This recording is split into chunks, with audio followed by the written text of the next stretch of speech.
भयभीत विशेष गरी महिला, दलित, आदिवासी जनजाति,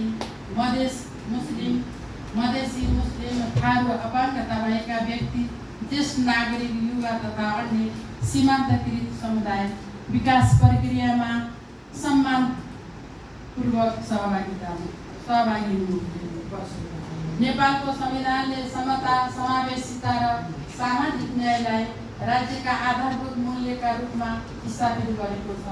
स्थानीय सरकारले संविधानको मर्म अनुसार नीति, योजना, बजेट र कार्यक्रम निर्माण तथा कार्यान्वयन गर्दा लैङ्गिक समानता, सामाजिक समावेशीकरणलाई प्राथमिकता राख्न आवश्यक छ। क्षमता अभिवृद्धि नागरिक सशक्तिकरणको महत्त्वपूर्ण आधार हो। ज्ञान, सिप, सूचना, नेतृत्व विकासका अवसर उपलब्ध भएमा नागरिकहरू आफ्नो अधिकारको प्रयोग गर्न, जिम्मेवारी निर्वाह गर्न र विकास प्रक्रियामा प्रभावकारी भूमिका खेल्न सक्षम हुन्छन्। विशेष गरी महिलाहरूको नेतृत्व विकास, आर्थिक सशक्तिकरण, शिक्षा, प्रविधिमा पहुँच र निर्णय प्रक्रियामा अर्थपूर्ण सहभागिता बढाउनु आजको आवश्यकता।